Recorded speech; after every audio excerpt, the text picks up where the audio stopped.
my name is Sydney, and today I wanted to talk about writing retreats because I am in, can you take a guess? Can you take a guess? I'm in Norway!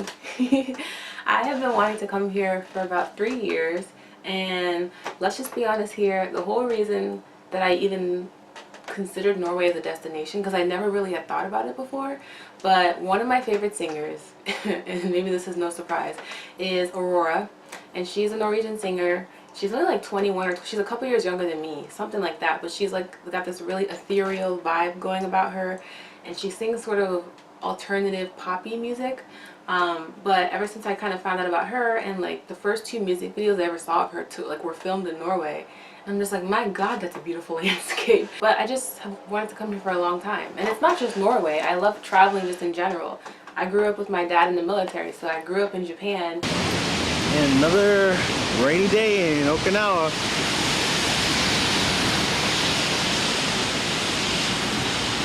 And Germany. Like, those are the 2 of the main countries that I lived in growing up for like a collective 9.5 years or so. So I've spent a lot of time overseas. Since then I've been to several other countries, mainly because like of my dad either living there and me visiting him, or going on family vacations with him or my mom.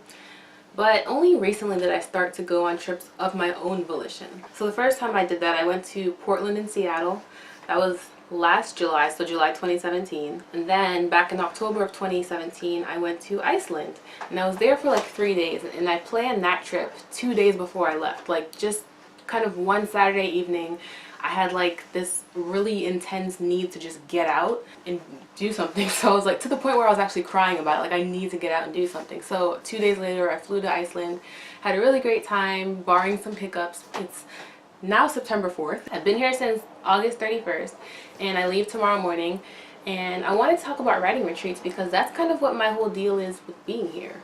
It's part writing retreat, part wandering retreat. Although more at this stage in my writing, I'm actually editing, so it's more of an editing retreat. I'm editing Pitchfork, and I would show you my manuscripts, but they're currently balancing you up, my camera, because I did not bring my tripod or anything like that. A few videos ago, I talked about how one of my biggest goals, or actually 2 of my goals on that list, and I'll link that video down below. It's like 7 of my big writing goals. One of the goals on there was to do, it was kind of arbitrary, it was sort of like do 30 writing retreats in 30 years or something like that. So like over the next 30 years I wanted to do like 30 writing retreats, and that's kind of arbitrary because I could do more than 1 in a year or less than 1, or might not do any in a year.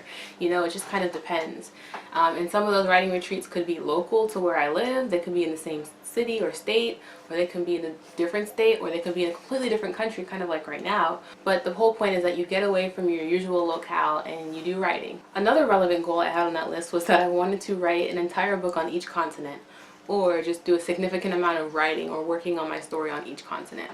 So I realized that I'd never done any sort of writing anything in Europe.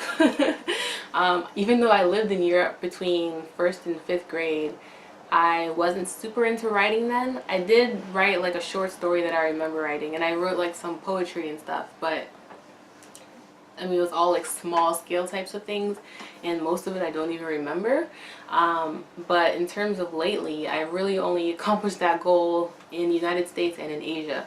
So I need to kind of expand my repertoire and get to some other continents and stuff. I think writing retreats are a super exciting experience, especially if you're used to kind of writing the same places all the time and kind of having the same sorts of inspirations, and not really, and especially if you don't have much experience with the outside world. Like maybe you've never left where you live, you've never been anywhere else, or you've not been anywhere that's really all that different from what you're used to, where you're used to going.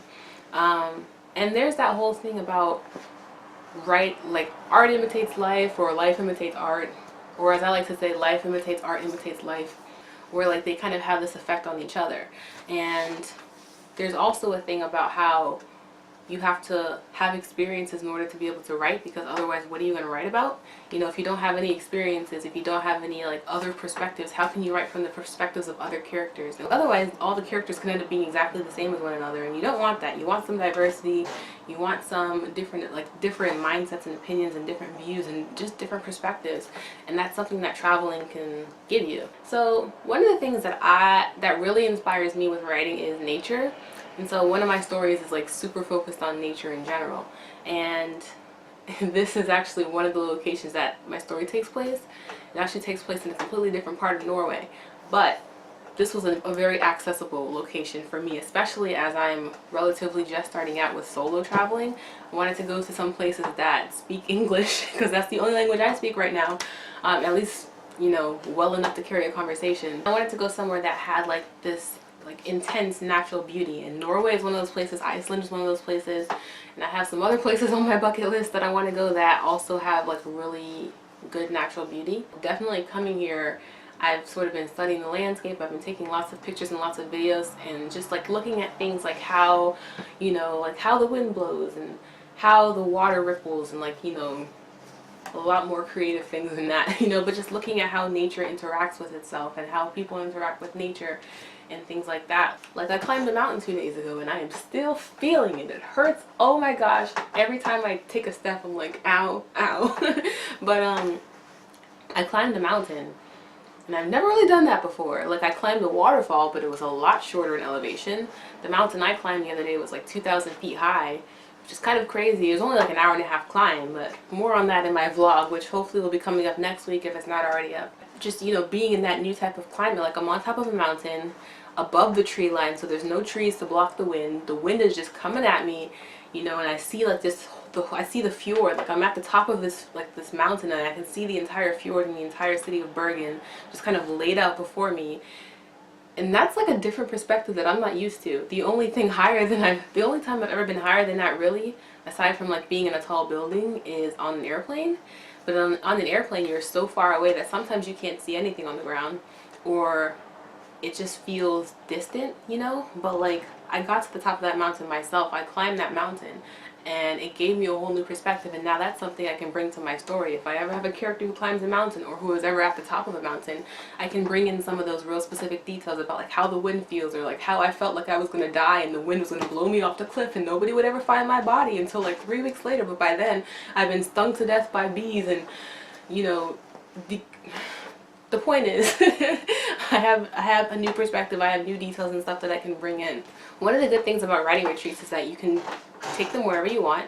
You know, you can look at some of the locations that are in your story. If your story takes place in a specific town but you've never been to that town, or you've never been to any town like that, it might, if you can swing it, if you can afford it, or if you can even just kind of make it happen, if it's accessible to you, you know, maybe try to go to that town or try to go to a similar town to kind of get the feel for that.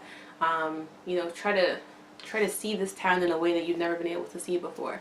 And that way you can bring those details back to your story, and your readers can feel a lot more immersed in it because the details are a bit more true, or they're more specific, you know, instead of just saying, you know, I keep talking about the wind, but like, you know, instead of just saying like the wind is blowing, you can specifically describe how it feels on your skin, how it feels, like how it affects your mind and your fear of death. I don't think I ever would have really thought too much about feeling like I was going to be blown off the side of the mountain. But now I know. It's so funny, like when it comes to traveling, like or depending on what type of vacation or what type of trip you're going on, you can be really busy, you can be really stressed out, you can be really tired, and it can be sometimes very hard to sit down and write.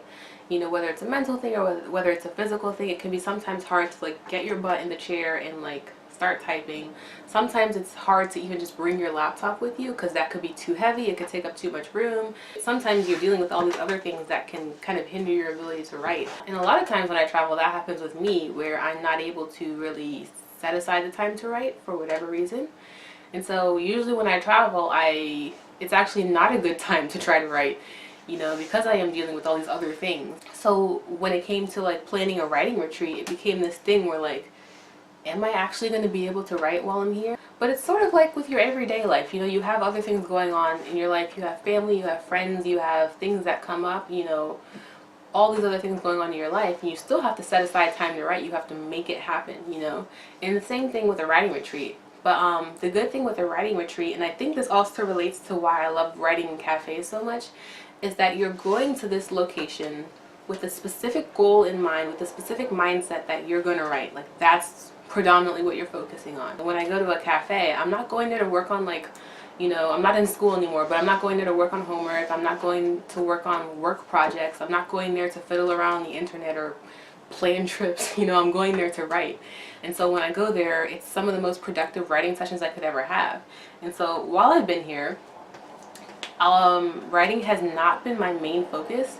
My main focus has been like getting out and like seeing Norway and trying new things.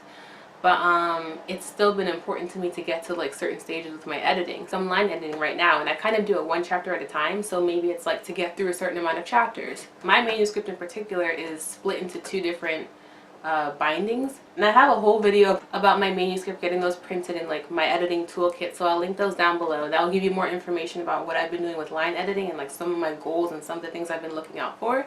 So check that out, I'll link it down below. One of my goals coming here was to finish the first binding of my manuscript, so to get through chapter 35. And I did that. I think I finished it yesterday while I was on the train. And then I started the first few chapters. I think I got through like the first 3 or 4 chapters in the next bind up. So that's really good. And then also when I'm on the airplane, I hope to do a lot of line editing as well. But like I said, it's not been my main priority. I've also been sleeping a lot. So I'll be working on my manuscript, but then I'll doze off. And this actually also happened on the train yesterday. It's like I'm working on this manuscript and I doze off. And then I don't really get anything done after that. But what can you do? The train is so lulling, you know, like how could you not fall asleep on a train, you know? You spend, and the other half of it is like you're looking at the view because you're riding by the fjords. How could you not look at that? You can't be looking here. You gotta look at that, because I can always line edit, but I can't always look at the fjords. Like I'm not one of the lucky people who have a house just looking over it yet. That's kind of all I have to say about writing retreats right now. Maybe I'll do another one of these videos or something similar the next time I go on a writing retreat. Who the heck knows when that'll be. Thank you guys so much for watching and checking out my writing retreat video. If my vlog about my trip to Norway is not already up, it will be up in a week. But if it is up, I'll link it down below. And if it's not up yet, I will link it down below when it is. So thank you guys so much for watching. Down below, if you guys have ever done a writing retreat or if you've ever wanted to do one, let me know what you guys are into. Like are you like trying to get out like really far? Are you trying to go to a different country? Are you trying to just go to a different city? What are some of your goals? Like, have you ever tried to finish a book while you're on a writing retreat? Have you ever tried to start a book? You know, sometimes getting away to a completely new location can be really good for starting a new project, you know? New location, new project, you know, kind of seems to go hand in hand. Also, this sweater is my favorite color, so I saw it and I was like, yeah. Give this video a like, hit subscribe for more writing content to come, and I will see you next time in America. Toodaloo!